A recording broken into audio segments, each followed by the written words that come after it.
Hi, it's Susan from Worldpeacefull. And bullying is the subject matter today. But I thought I'd just recap on a couple of things from the previous video that I distilled in respect of solutions was stillness, truth, and real hopes, which is my universal values framework.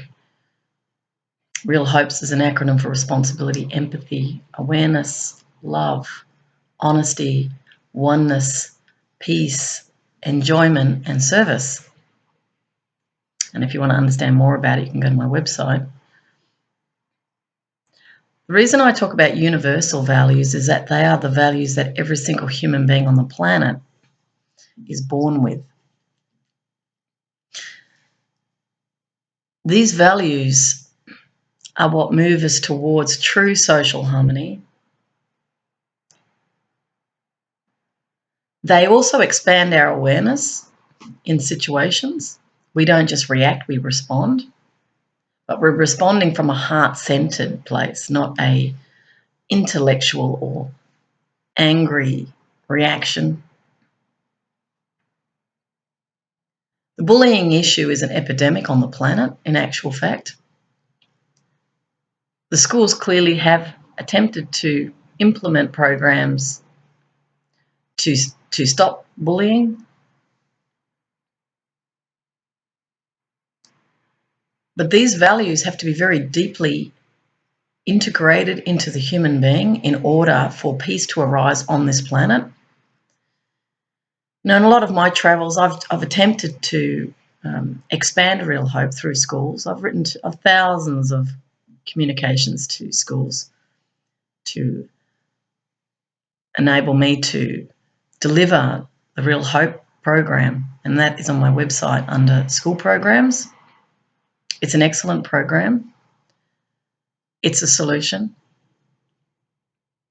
because the bullying is, firstly, it's coming out of the patriarchal mindset, and that's where I first go when I go still within. It comes from there.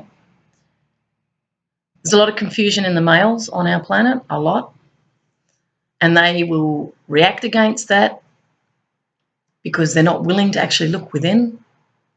I'm just going to quickly make a quick allude. In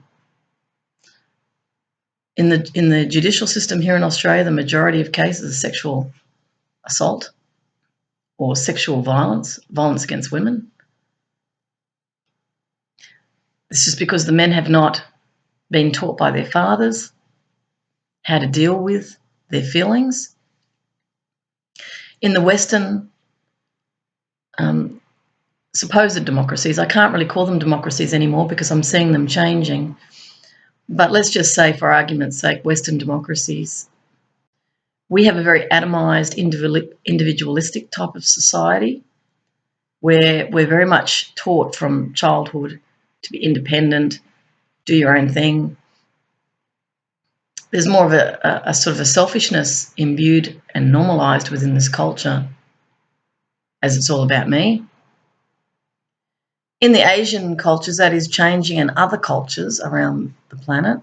I'm thinking of various countries within Africa as well. The Inuit, the indigenous, South America, Central America. Wherever there's been sort of tribal groups, there's more of a collective. Now, in the political ideological discourse here, we go, oh, socialist, capitalist. I mean, all of this stuff is just labeling. But underneath it are deeper fears and behaviours that are not articulated in the public discourse. We tend to set these adversarial situations up in order to attack the other. Now, I just want to make a quick allude back to the tribal societies, which there was a great wisdom in these societies. The American Indian Iroquois, I don't know them very well, but I have a sense of them. The film Dances with Wolves, I think, was a very, very interesting depiction of the white person, so to speak, awakening to the wisdom circles of the Indigenous.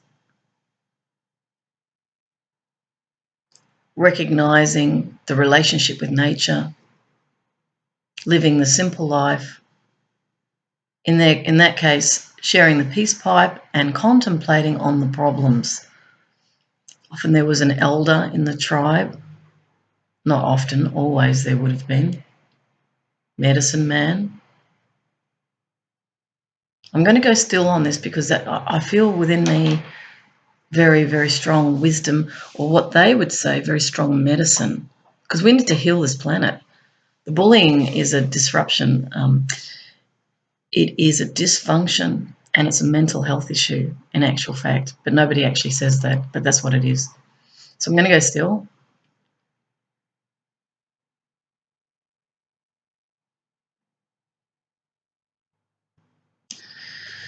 Immediately I remembered my visit to a Canadian Indigenous community. And what was interesting is that, the traditional Indian, if you like, vision in the United States is of the teepee, and they dance. In Australia, we would talk about the corroboree of the beautiful Australian Indigenous people here. But I went up to the Canadian Indigenous community, and they had huts that were more like long houses. The women were actually the ones who were the strategists. They were the ones that solved the problems in the community. They are feminine-based. I'm looking for the right word. I'm using Western words in my mind, but I know they're not right. I'm just going to sit with the wording on that.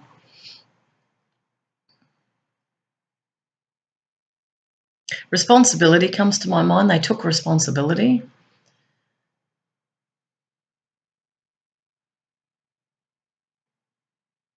They were honoured. The feminine, the woman, was placed at the centre of this space because she birthed the child. She was the great mother.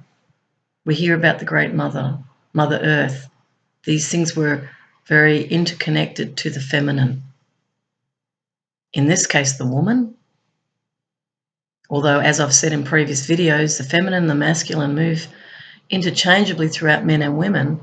Some men have a very powerful feminine, and they will be the nurturers, the carers, the listeners.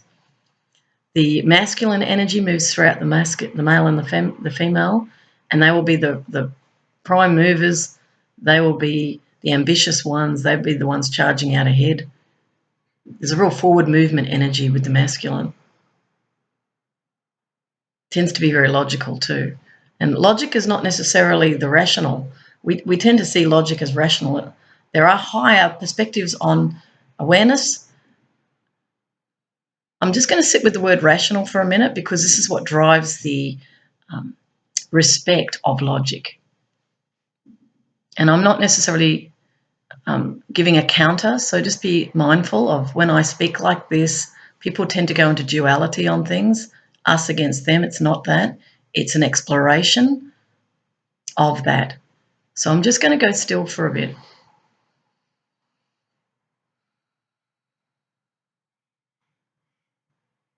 Okay, rational is a pattern that has been agreed to. This is rational. So, for example, we have a problem. We calmly speak. We bring in intellectual discourse that is regarded as intelligentsia. It's rational. It's agreed to. It's grounded in those perspectives, looking upon that narrative. So I could talk about international relations and make a narrative around that. We could talk about Trump. We could intelligently speak about, the geopolitics of China, Russia. We might talk about terrorism, which has driven the arming up of nations so they don't have to disarm to create another threat. Is that rational? See, I'm going back on that. But we could talk about it in a rational way. An intellectual could analyse it, and we will say, well, that's a rational narrative to that topic. It's agreed to. Now, if I go into, I'm even hesitant to say the irrational because it's not. I'm looking actually at the opposite of it. I'm just going to try and find the right words because I'm just reflecting a bit deeper. Yeah, it's what's not understood. The uncertainty tends to be the irrational. The chaos and all that is coming out of what's perceived as irrational, chaotic. They don't understand. It's not agreed to. It's an outlier, is what we'd call in economics or statistics, an outlier. It's right out there on the edge. This could be the radical fringe, coming up with thoughts that are not agreed to through a university-type system that has borne out knowledge in a certain pattern, and all is agreed to it and called it rational. Someone might come at that with a completely different way of seeing, and often the spiritual, those of us who are intuitives, might come at like going still. No academic goes still. They'll just throw out facts at you and they'll win the argument because they're competitive. We've got to win. That's a masculine.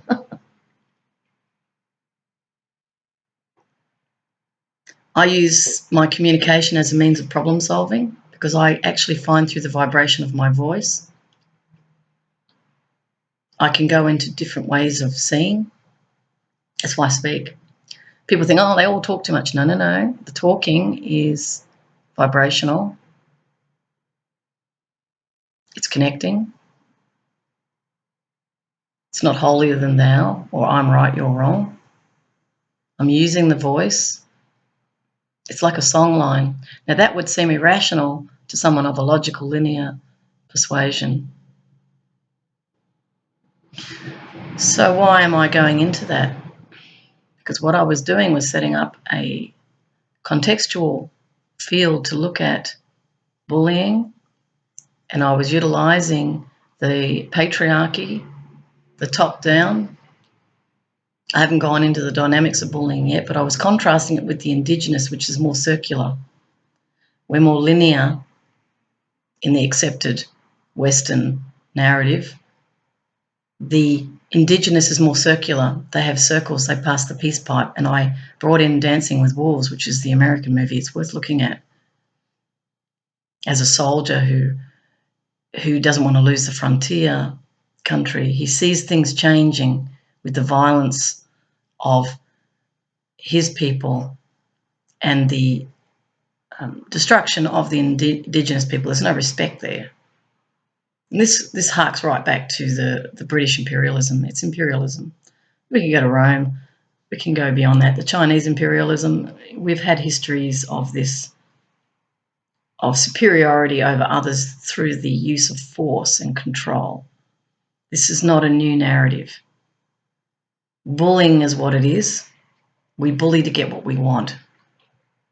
Bullying is typically a values-free area where there is no consideration or empathy for the other.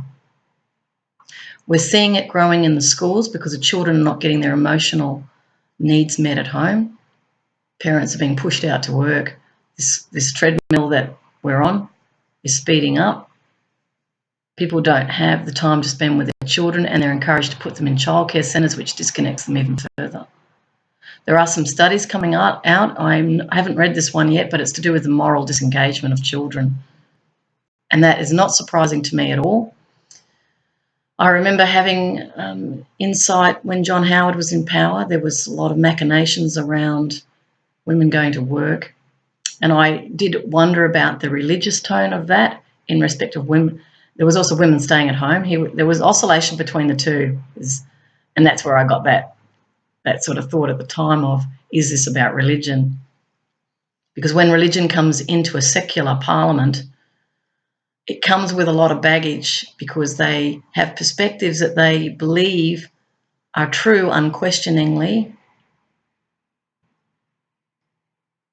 And this is why secular democracies were set up to not have any predominant religions, apart from the fact that a person can come into parliament who may have a faith, that's fine, but to not impose it as power groups to bring in a particular belief system and impose it on the rest. And if others do not subscribe to that, they are marginalised, isolated, or there's covert bullying that goes on there. And I'm not just talking about that one particular group. I'm talking about any religious group. It is very problematic because they believe they're right. That's why it's problematic. It's not the religion itself. It's the fact they think they're right and you're wrong, or you're a non-believer and one day you'll get it. I've had that said to me. There's not even the open-mindedness enough to ask of the person, tell me about what you believe or what you know, because I've had direct experiences spiritually. And it's like, well, I actually know. I don't have a faith. But I'm not going to impose it on anyone because I believe you come to it when you're ready. And again, or you don't. And even if you don't, I could see that I was heading in that direction as well. And even if you don't, it's fine. It's like how do I explain this? I think I'll go into some explanation around this because I might be misunderstood. I see this higher intelligence, is what I call it, infinite intelligence, as love. So for me, everyone connects to it whenever they experience love. It doesn't have a narrative around it from my perspective. You're either loving or you're not. And if you're not, you're just in the absence of it, and the world looks pretty dark from that perspective. So I don't necessarily want someone to agree that, yes, there's an infinite intelligence that's created everything with me. I don't care if they agree with that or not. They can say, well, no, scientifically, it's come from the Big Bang, and it has, because I agree with the science as well. And natural selection is true. Creation is true. So for me, there's no, us against them. I'm not interested. I just know that it's love or it's not. And that's where I sort of sit, if you like, at this round table. The round table is a very interesting icon. I'm actually sitting at one right now. And it's the circle. Not the square. It's not the boardroom table. So going back to bullying, because that's where I'm really heading with all of this. Firstly, I'd like to state that it creates an incredibly unhappy world. Those who've been impacted by bullying, and I certainly have, go through years of trauma, and I suspect our whole society and around the world here is on some level suffering from bullying, where one has sought to take power over the other, where we have removed the power of other or their ability to choose, or we know better, or we have labelled them as part of some group. We are the other group. We see an adversarial situation occurring here where that other group is wrong and we are right. And that's why I did allude to religion for a moment there, that there have been many wars done in the name of religion. But typically it's not really about the religion, it's about I know better. If we bring it down to first principles, I'm right, you're wrong. These are the beliefs that set up conflict. We're also very programmed through education to think a certain way. We're in nation states, which means for many countries they're not really mixing it up with other nationalities. In Australia, we've got every nationality here, and I know as I grew up, I was in contact with other nationalities as friends. But we're still finding various cultural groups we're not really mixing with. And there's misunderstanding that comes from not knowing the others. On a global level, Scott Ritter actually stated he was the former senior weapons inspector in Iraq who I met. He gave a lecture at the University of Melbourne, and he made it quite clear that he believed, in terms of his own government, that they didn't have a cultural understanding of the other party. They went in gung-ho, and they still are. They have also this unquestioned belief system that they know what's best. But we're dealing in a world of politics. We're dealing in a world of business interests now, and very, very big multinational companies who have too much power, too much income, and there isn't enough countervailing viewpoints or diverse viewpoints around them to ground what they believe. When you expose yourself to the diversity of beliefs, you're inviting in perspectives that might challenge your own. Now, when you're into power, you want everyone to agree with you. And if they don't agree with you, there is a consequence. You'll punish that other. If they don't do as you say, you'll punish them. And that can come out either militaristically, if we're talking international level, it can come out through legal means, which I've experienced personally. And I definitely saw it as covert bullying, without a doubt. But I also saw it as part of business strategy. I'm a market analyst. I have been involved in market strategy. I've studied strategic planning. I've also studied global, transnational, multinational strategy. But this was some years ago, so I'm quite certain it's changed from when I studied it. But I think the basic principles are still the same. So we see warfare on the one hand in the militaristic doctrines that have been normalised, even though this is violence against people, solving problems. It's bullying. It uses fear and intimidation, covert operations in order to get what it wants. That's bullying. It's also in the international business area where there's really the military policies, if you like, or the military strategy was used in business. They even had things like flank attacks and in business. So it's men in war games predominantly. Women are also learning it and copying it through business schools, but ultimately it's a male paradigm where they're still fighting their wars, they're still trying to win, they want to be king of the castle. I'm just going to say it like it is. And they do, they want to be the kings. We've got kingmakers, mate, out there who have undue influence in the political process, who are not elected because of virtue of the fact that they have contacts, they have money, they might control the media. They're strategically picked up a lot of media so that they can influence the way people think. This is a form of mind control. This is not respect.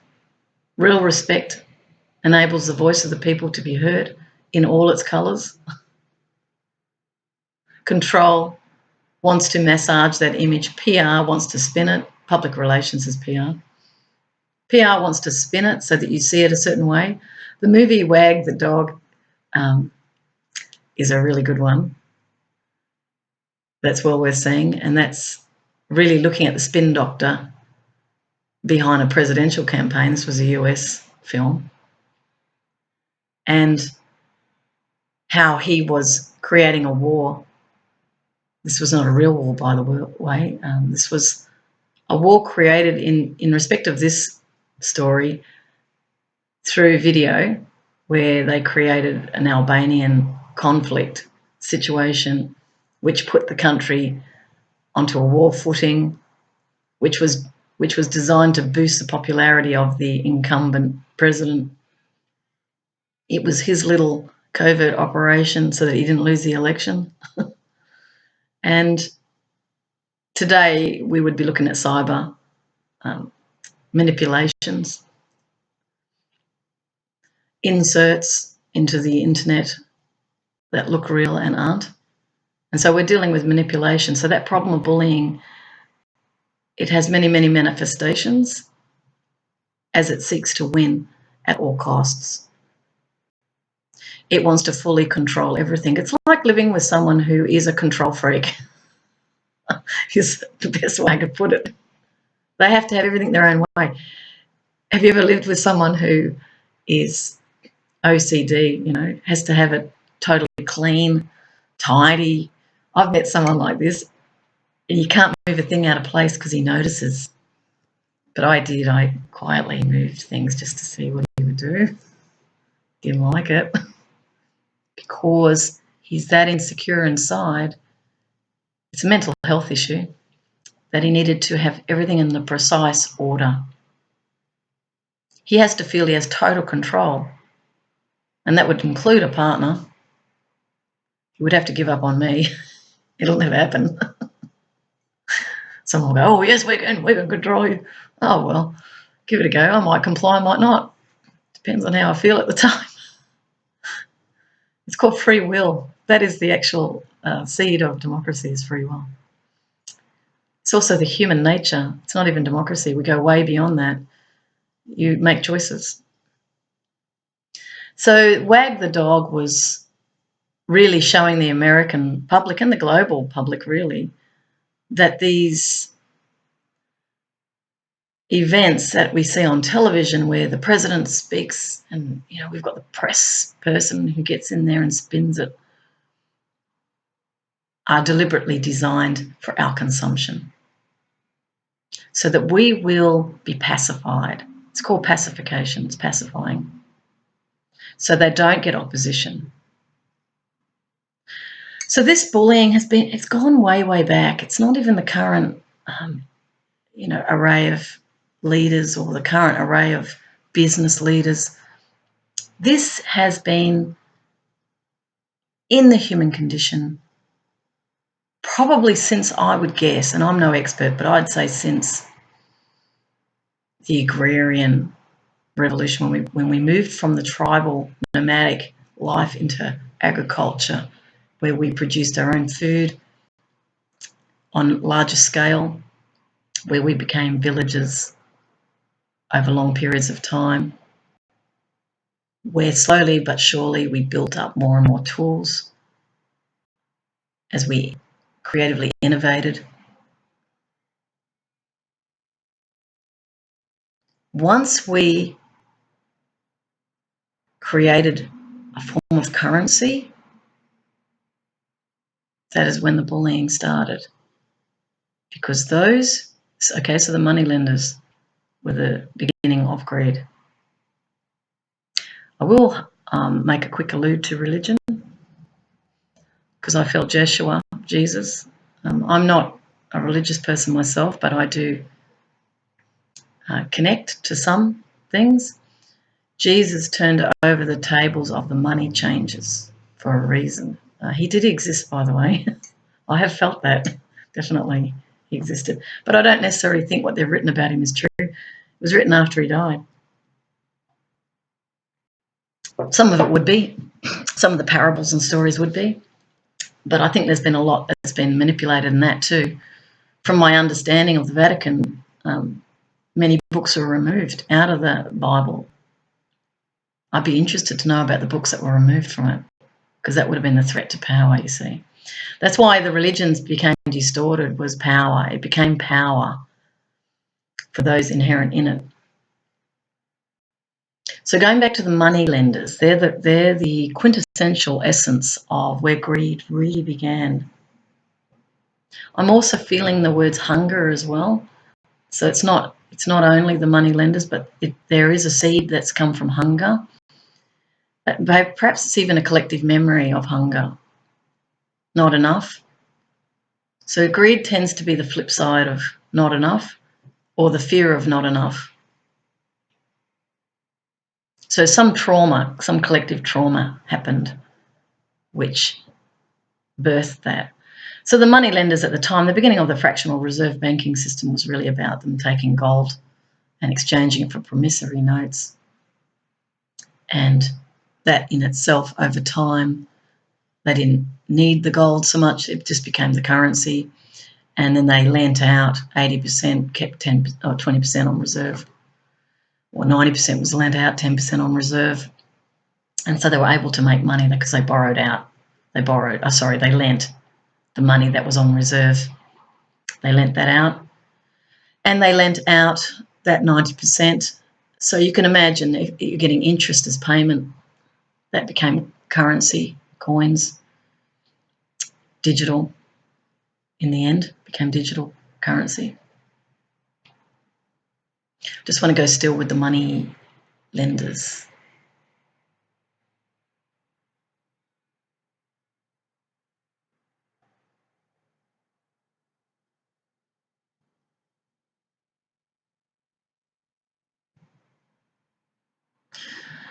Property accumulation, sorry, I must be a bit tired, was what was enabled the accumulation of property and assets.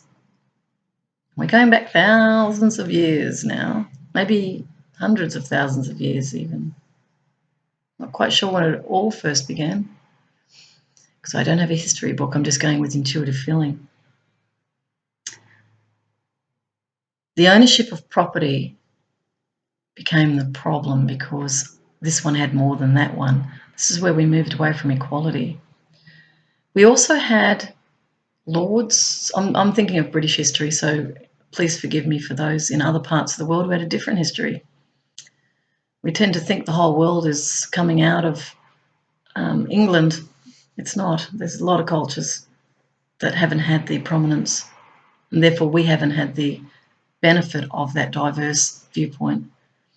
So let's just say we had lords, kings, leaders, respected people who had more property than the mass. And as early forms of product creation, if you like, or, carving, I'm seeing woodwork, seeing the primitive boats they would have made, the huts that eventually became houses, that became manors, that became condominiums in the end, as we worked with more and more raw materials, when we made steel, the use of oil, the water, the plentiful water that enabled us to survive, plant life that we lived off, cultivation. So these societies sprung up. They made their trinkets, did their artworks, jewellery, diamonds, gold, were things accorded great value that you could purchase with a currency of sorts.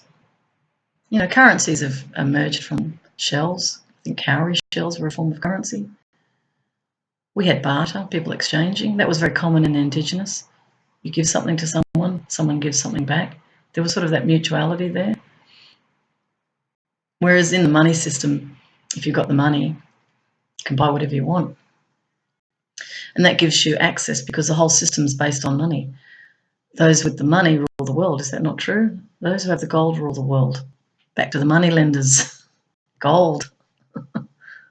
There's also another story around gold, which I won't go into. But gold is a substance that's been in demand. And yet it's just a substance. I often talk about the real gold, the fool's gold, which is inherent within the archetype of the fool. My real hope model is the fool's journey. It's the hero's journey through universal values, which yields the true gold of awareness and understanding of life itself.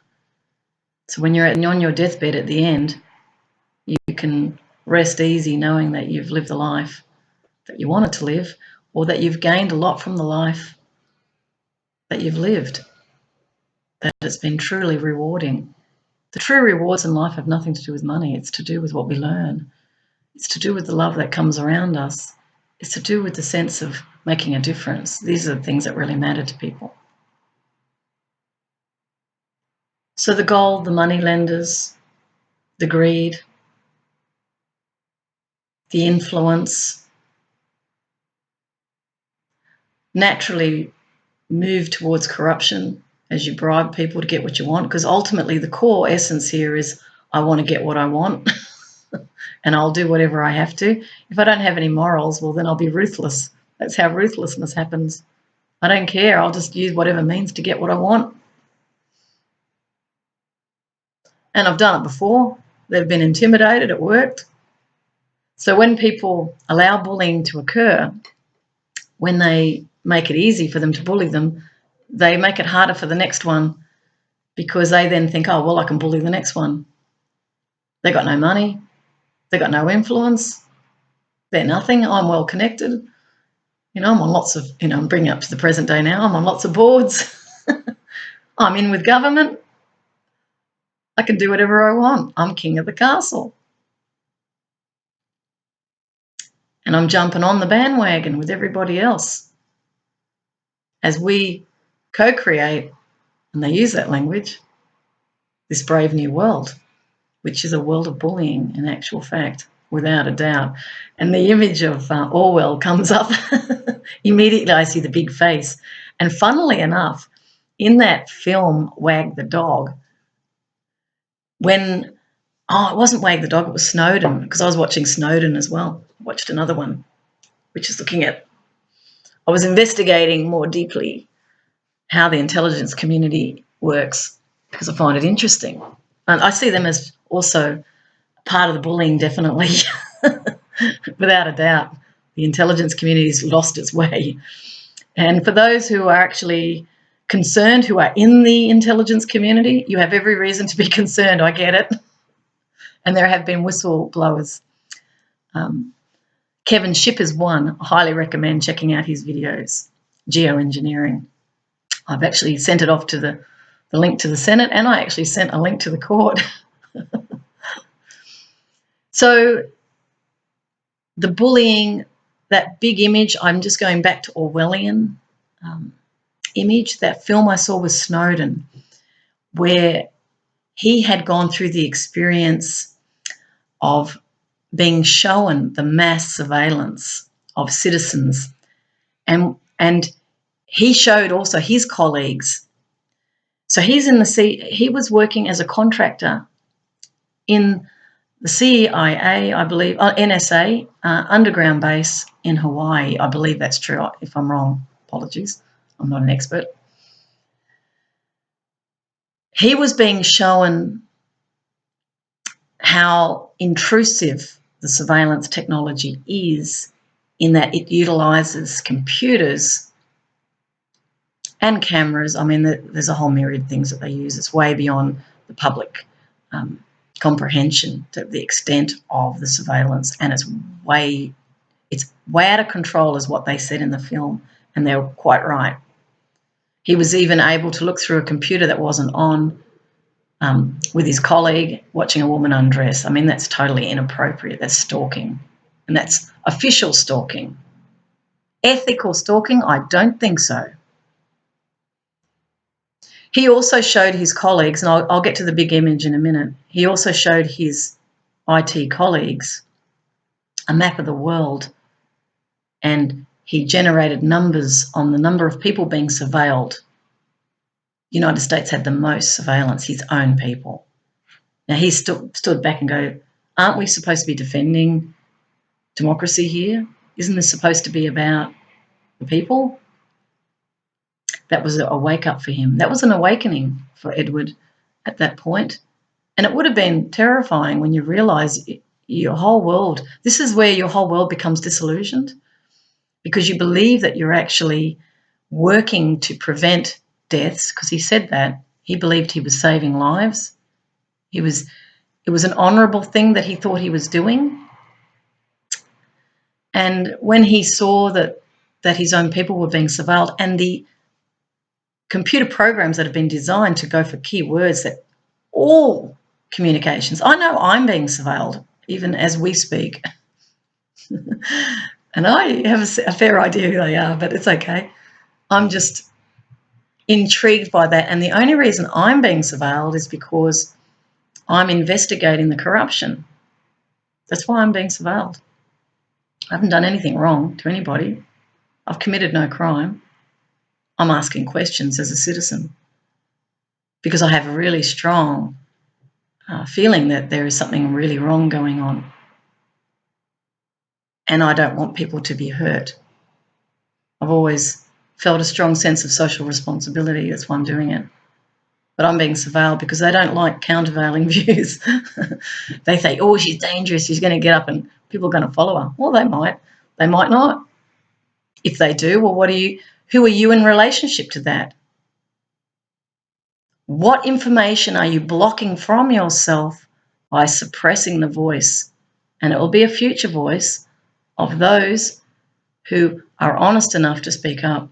Snowden was definitely one of those. He's definitely a man of integrity. It's very clear. I've heard him speak live in respect of YouTube.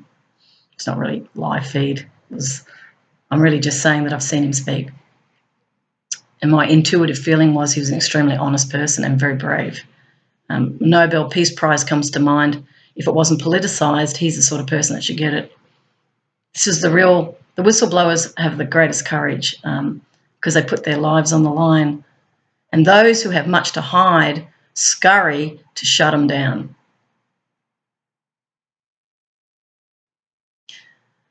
So going back, he discovers that this is way too intrusive. And what really shifted him was to do with the Pakistani financier who apparently was clean, according to his CIA colleague. So what they do is they go into his family. They've got the family all listed with links because everybody's profiled. And this is what we've got to look at now with the surveillance society emerging around us. Or your family becomes links. Well, let's look at this one. This is the weak link. This is how you exploit a weakness in order to take advantage to ensure your power. This is how intelligence works. They will either set it up, and in this case with the Pakistani financier, his daughter apparently was in love with some boy they made some really crass comment about him banging two women. I really hate that expression. He was an illegal. And there was a moment, sort of fast forwarding from that, where they were at a bar. And again, it's girls, on those poles, the pole dancers. My mind goes to bloody, I have to laugh, to the One Nation guys who were apparently at a nightclub or something. Real crass stuff, putting money down their pants. It's like we're seeing them for what they are. There's no respect here. This is their entertainment, is looking at women spinning on a bloody pole. As a woman, sorry, I have to laugh at it because it's like, if it was men spinning on a pole, what would I be doing? I'd probably get bored. I wouldn't find that exciting. Would I put money in their panties? No. I'd be more interested in a conversation, with a real man who's actually got integrity.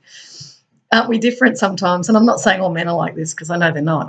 I married an incredible man who was very humble and very beautiful. Anyway, harking back to the poor Pakistani guy, his daughter is in love with this guy. The CIA are trying to find a weakness in him. What ends up happening is the daughter, apparently Snowden found out later that the daughter tried to commit suicide. The father was very distressed.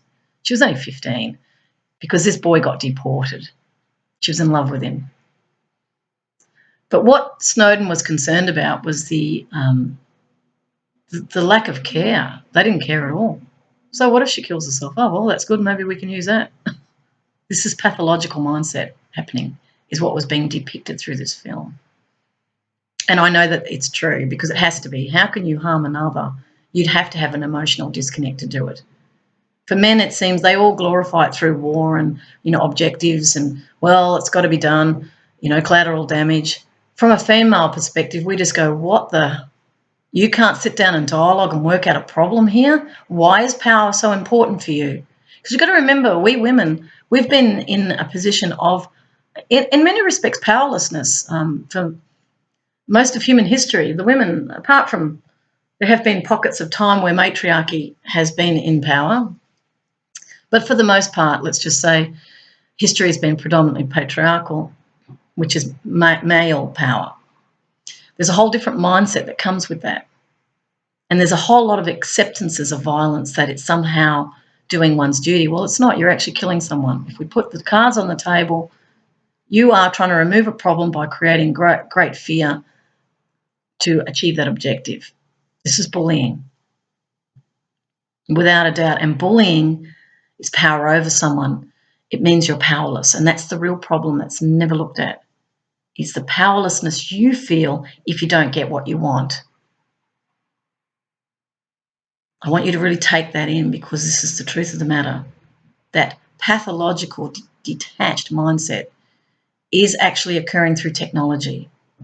And, of course, all those people who've jumped onto the bandwagon of technology as a way of life for all of us, you are imposing a mindset, a way of life on people that could be harmful and is harmful when people are detached emotionally in the delivery of that. When the emotional intelligence is, we can use the words and say, oh, no, we have emotional intelligence around this. Well, no, you don't. Emotional intelligence is looking at the big emotional picture. We talk about big picture intellectually. I'm talking about the big emotional picture of the human condition. Most people don't know what that is. From a peacemaker perspective, from which I sit, it is balance. The peacemakers have often been seen, and maybe, there's truth in that too from military's point of view, fighting against militarism. We've had these two dynamics meeting up with each other, and this group has seen this group as anti what it's doing, the enemy. It's infiltrated it. Many peace groups, I always laugh at Michael Moore, because he was the one that talked about the infiltration of the tea. They were raising some money for some protest, I think, and it wasn't much. And there was an infiltrator in there, and it's like, for goodness sakes, can't we all just sit around and talk about this? You need to actually look at the projection of power and the damage it causes. So I'm going back to Snowden. I haven't lost my trail here. The scene that really got to me from that film was when they were outside and they were all drunk. So the Pakistani financier, one of his CIA colleagues, who's quite ruthless, was there, and they'd got him drunk. Snowden hadn't, the other guy had, but he got his keys, and he flashed it, so the car opened, and he was going to get him to drive, because he said, we can use that, drink driving, when he's in jail, we can pressure him. Now, this is the illegality of the intelligence community that's coming to light through Snowden, through Julian Assange. This is criminality. And what we're saying as a collective in the world population, the public, is how can you set up people in order for you to have your way? That's a crime where we sit. Because under the court system, the judicial system that we've all been told is what is fair and just, the intelligence community seems to be able to do what it wants. There's no oversight here. And as I said in the previous video, I made an allude to the deep state. This is the unacknowledged operations that are going on, where people are being set up. Whole pedophile, people get labelled as pedophiles too, as part of that manipulation. Or they may well get into a sexual situation that's been set up so that that person can be malleable. This is bullying. That person then is in a position where they feel they've been set up and they can't do anything about it. They have to say yes. That's how power works and operates. This is why the whole surveillance issue is very problematic, because we've got private companies that have access to public communications. We have unsavoury characters in the background on some of these boards who have vested interests. They could be commercial interests, they could be military interests, they could be government interests. But they're disconnected from accountability, from public oversight. And this is how things run amok. It's an absolute duty to those others for people to speak up. Silence is the worst thing. And in fact, again, as I said in my previous video, they believe that silence is essential for security. And security, if you agree to it, means that you are having to let go of human rights, democracy. This is not true. Totalitarianism will paint that picture. Democracy will say, well, actually, we need to have a look at this. If there's criminality going on in order for A to get power over B, then that needs to go into the courts. There needs to be a more engaged democracy, but we've all been so disempowered and separated, and that has been, I believe, to the advantage of those in power. It makes it very difficult for the voice of the people to actually be heard in respect of these issues that are coming up publicly through journalists who have had the courage to let the public know. And they want the public to speak up. They did not come forward for everything to be suppressed. They came forward because they're saying there's a crime here. And the words national security often get bandied around in order to silence things. I've had the experience of being silenced, and I didn't know the mindset until I had the experience, but I know it now. So I just want to sit with that for a moment, sit with the bullying, sit with the world power dynamics, sit with the big brother image.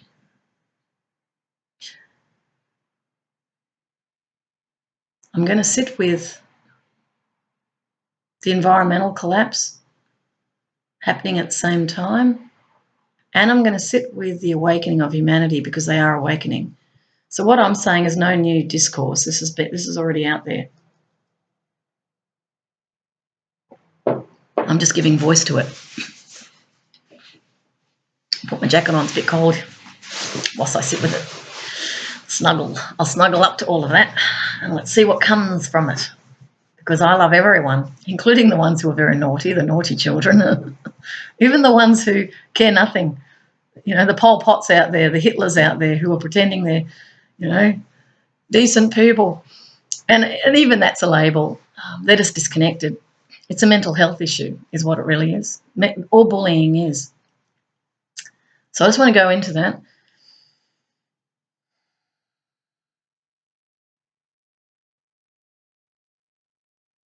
I have to laugh. The need for greed. The need for greed. No, need for speed, wasn't it? You want to go faster? Get in that car. Anyway, I'll go still and behave.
It's the human journey to self-realization is what this is all about.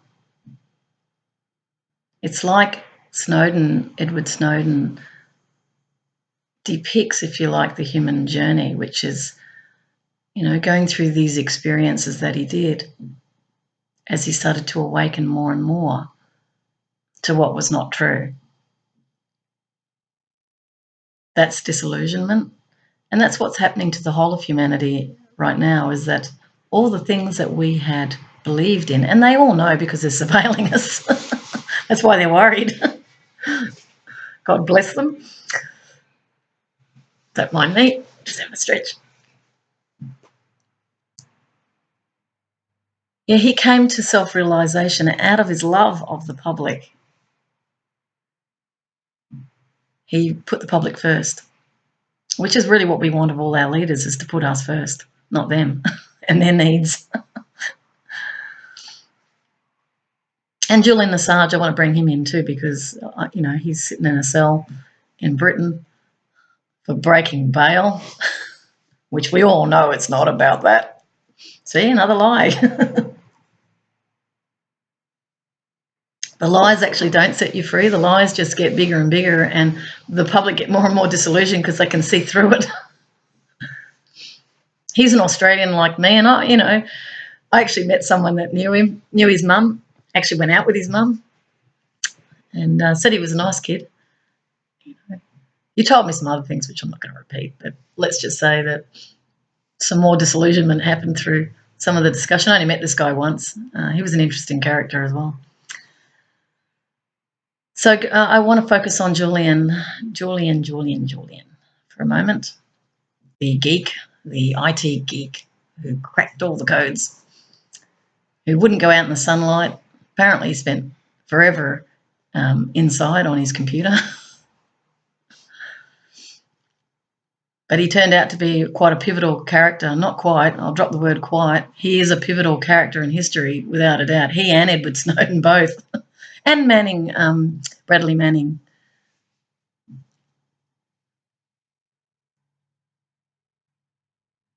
I'm just remembering he's a she now, which is great.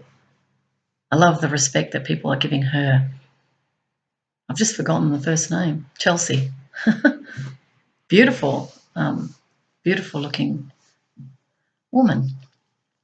See, this is the acceptance of diversity. We don't go, oh, he's a bloke, he's changed into a woman, bloody hell. No, he's acknowledging who he truly is. Whether you like it or not, that's real honesty. Courage too. Huge courage as a soldier to become a female when there's such a misogyny often in the Defence Forces, because it's a boys' club. So back to Julian. I just want to go to Julian. I feel for him.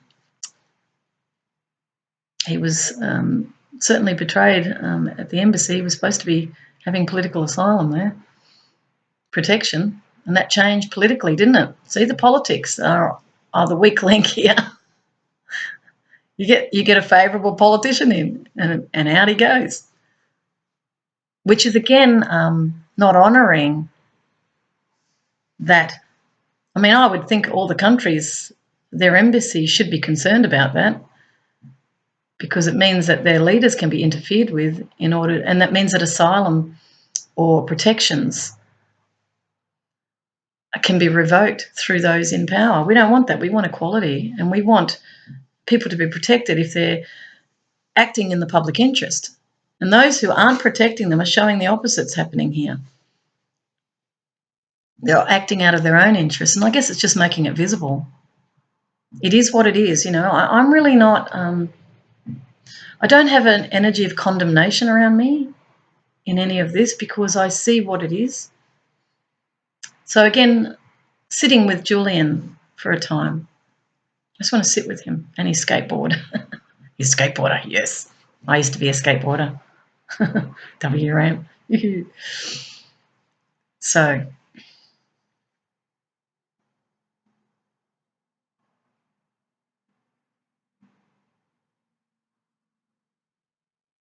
to be honest, I felt suffering with him.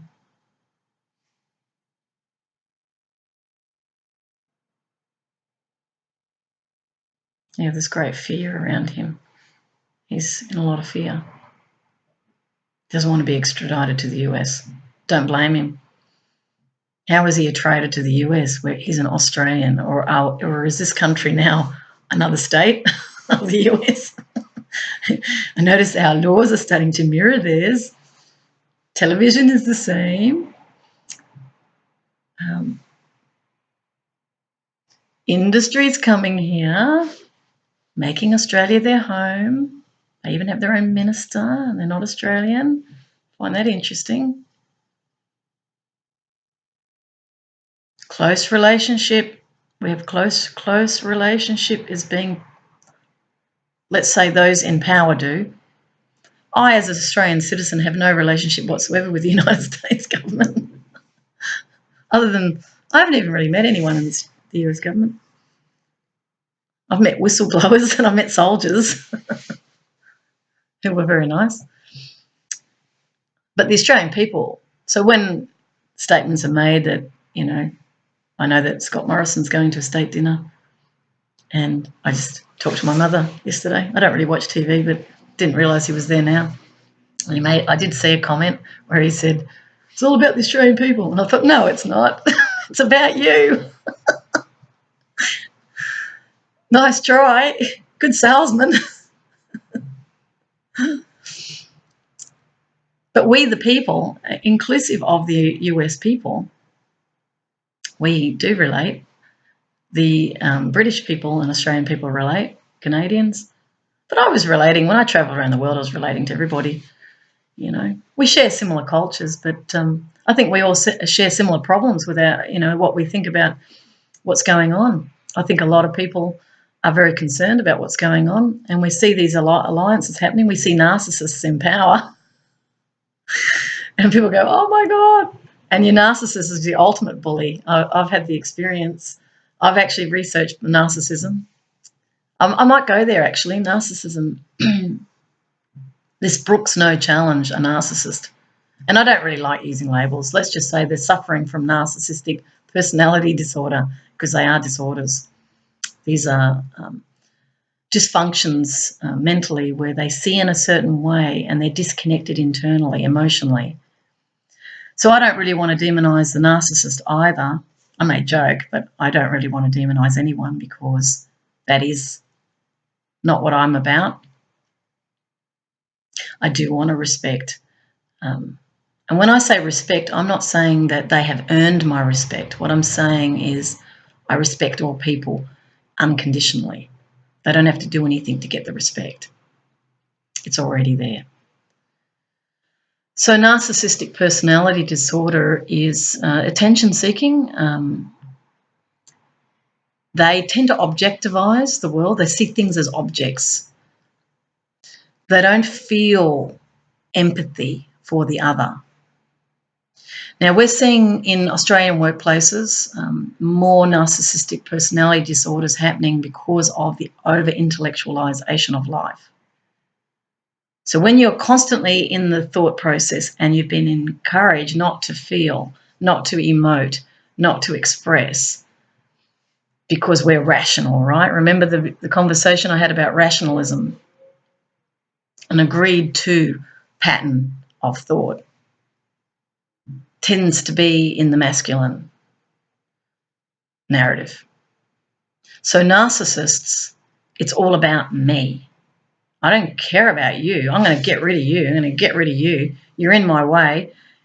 They might start with great charm as well. They might start with charm where they really make you feel like they really like you. But that soon peters out if they see you as a threat in any way to their power. They will get rid of you on one way or another. They'll cut you. They're in great denial about the truth that's been put to them. They won't face it. What they do is a lot of their energy gets expended in order to prop up that image, to prop up that I'm right. Anything that makes them feel bad, where you might get to them, they will see that as a threat, and they will, one way or another, you're gone. Or they might play with you as a means of gaining power over you. Silent treatment is a narcissist game. They'll ignore you. I'm even thinking in the cordons of power here as well. They'll ignore you. You won't be responded to. I just want to go more still on narcissism because it's a big one. And I suspect a lot of narcissists are attracted to power. And again, I'm not comfortable with the labelling of them because I see their humanity as well. But let's just say it's a disorder.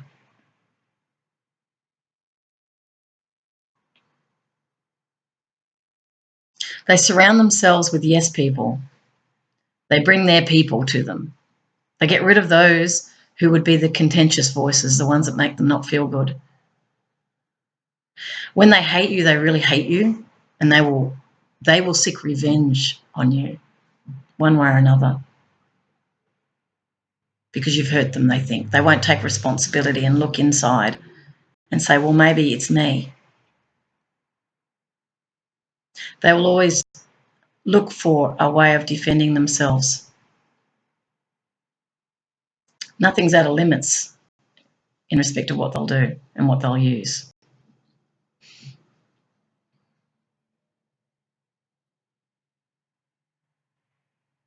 Their eyes are usually very shifty. There's a shiftiness in the eyes as they're looking for advantage. They won't look you directly in the eye and speak the truth to you. They will never reveal how they feel. They see that as weakness. They're typically alpha. I'm thinking masculine here. There's narcissistic females for sure out there as well, but they're also in the masculine. So as I've said in other videos, the masculine and the feminine exist in both men and women, but this is the masculine energy. It's always right. And again, please, for the men listening to this, don't think this is me having a go at men. I'm not. There's women who are masculine, who are unable to connect with that emotional, sort of nurturing, feeling space. They tend to be disconnected as well. Your dictator is your classic narcissist. I feel to add to this in respect of world peace, because I'm a peacemaker myself. What to do? Everyone's around the world going, what are we going to do about this? They're all talking WW3. Not only that, we're talking corporate takeovers of government around the world. This is a major issue. Under the pretext of, this is globalisation actually, it's under the pretext of efficiency, but in actual fact it's privatisation which benefits the few over the many. What to do? I just want to go still about world peace, about all this.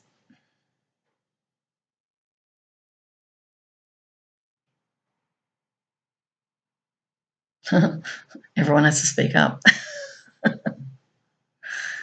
This is about the people. It's not really even about them. They are the catalyst that will evoke within people to take responsibility and stop handing their power back to those who cannot be entrusted with good governance. This is, see, I see the role they play, and I actually think, believe it or not, it's a positive, good role. And you might go, how can you say that? Look what they're doing. Because you have to wake up. You're the one who's sitting back on your lounge going, oh, it's all too hard. Quick, plug in. Plug in. Put that in. Let's get on the computer. Let me follow my interests. They are the mirror image. You've created it because you've said nothing. You haven't claimed your democracy. You don't know your democracy. And again, there's not a blaming thing here. I understand the context around that. But this is really about the people of the world speaking up about what they want. But in a non-violent way, I'm saying very strongly to the public, as you become more and more awakened to what's going on and the corruption, as the corruption surfaces, which it is not, I mean, we will go through anger, because part of the whole grieving process when you're losing something, and I've already been through the grief around this, you know, you'll get really angry about it, you'll be outraged, and you'll want to do something about it, and you want to get rid of them, and all this anger will. So what I'm saying is, feel your feelings, yes, but don't project them onto others. Once all that anger passes through, and do let your anger out, but not on anyone. Scream it out, cry it out, do what you need to do, but don't harm anyone. Because what you'll end up with is, if people start to fight against the system will fight back. You'll be setting up a scenario of the enemy. This is why, even with protests, I'd make it a celebration. Don't make it anti-anything. But do speak the truth to power. I'm a great believer in that. And just make sure that you have truth at your disposal. Because there is innocence also in government. There are also good people in government and military. There's good people in the intelligence communities, great people in all those areas of power too, who really have great nobility. But then there's those who've lost their way. And it is very important from a love perspective, which is the one I come from. To love that one who's lost their way is to show them to themselves. It is the most loving act you can do. Because I really do feel very strongly that many don't know that they don't know, or they believe that they know, but they don't know. To not know that you don't know means you think you're right. It's a mistake, but you believe it. How many of us have made mistakes where we really believe we're right, and then we found out later we're wrong? I certainly have. So that's where the humility comes in and says, well, you know, you are me. See myself in the other. When I know I don't know, which is the position in which I speak, and you might say, well, you sound like you know. I know I don't know means I don't know the full picture. I'm just giving a perspective. I'm just giving from intuition what I'm feeling as part of my contribution, but I could be wrong. And I say that because we often like to think we're right, and we cleave onto that rightness, and that's where the bullying all manifests from, is I'm right, you're wrong. I'm not into that type of discourse. There could be things that I don't know that make perfect sense if I knew. But because I'm not being informed necessarily, there's some information out there, but there'll be a lot we don't know. One can never be 100%. I can only go with intuitive feeling. The bullying stuff I am sure of. When one puts power over A, puts power over B, it's very evident that they're doing that. When there's threats involved, when corruption exists and we see it play out in front of us, that is evident. That's a form of desperation too, if somebody goes to those lengths. Which means you're probably bumping up against a truth there that they don't want to look at, or they don't want exposure. They're protecting, they've built their walls around themselves through their money can buy, your cyber stalkers, money can buy, your legal team, best barristers, you know, money can buy, it can curry favour because you're being seen to be giving or creating something that others want. But when we're talking of values, true universal values, all of that is superfluous. When truth or some value is being put to you and you know they're right and you deny it, it comes back to you on some other level, because that's the universal I was seeing E equals MC squared, interestingly enough. Relativity, universal relativity. What you put out comes back. So you can fight against people, but the bottom line is there's all these energy dynamics happening globally. We've also got cosmic events happening with global change, earth changes. And of course, there's another story outside of this which they know about, and I won't go into. But there are lots of dynamics happening in terms of our impending evolutionary jump, which is occurring through this dynamic. And when we all come out, when the dust all settles and we come out the other end, we will come to see that those in power were part of the catalyst which brought us to where we need to go. So that's why I send love to them as well, because I see the part they play from a higher perspective. So with that, the bullying is really to teach us to love ourselves, to not hand over our power, is to find our power. Because we ourselves have been in denial of who we really are, which has manifested the disruptions that we're seeing across the planet. We, the people, have actually created it. And the only way to uncreate it is to go still, speak the truth, adhere to real hopes as a universal value system, and to be the change you wish to see in the world. In other words, become the very thing that you want. So if you believe in democracy, if you believe in respect, then live those things. You cannot fight against something and then say you don't want fighting. You can only speak the truth to it, and the dynamic that comes out of that comes out of it. So just bear that in mind, because the truth is most definitely surfacing. So with that, I send everyone love and peace. Open your mind to diverse viewpoints. They are here for your highest good, most definitely. I just want to quickly say to those in the power position, those who come to your door who are critiquing you are actually loving you on a higher level, in the sense that they're helping you to see what you can't see. Do you have the capacity to embrace the very democracy you say we're living in, and be open to that diverse view without falling into the trap of seeing it as an enemy and then tarring it as left? It's not left. It's human beings sensing something's wrong and responding to that. You would do the same if you were in their position.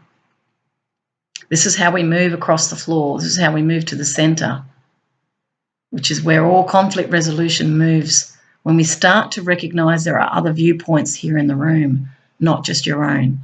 And when you're impacting other people's lives, which you are, people have a right, not even a right, they will have a say about it because they're being impacted. Now, if you believe you were born to rule, you are wrong. You are not. You're on a journey just like everybody else. And on this round table of which I sit, you are just one participant on that table. We all have equal power in reality. Most just don't know it. And that power, when it's real, when it's sustainable, this is the sustainability of nature, will always be coming from love. So with that, I send you great love. I send you great peace. And I'm here if any of you want to come and talk to me, and that's those in these areas. They might think, well, why would I want to talk to you? Feel free. I don't mind. Come and have a chat. And if you want it confidential, that's all right. I can do that. I won't sign a document, but I'll honour it if it shows merit. If not, that's okay too. Let life happen.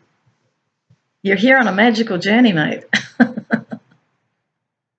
So I'm going to leave you with that, again, with love. Okay? Bye.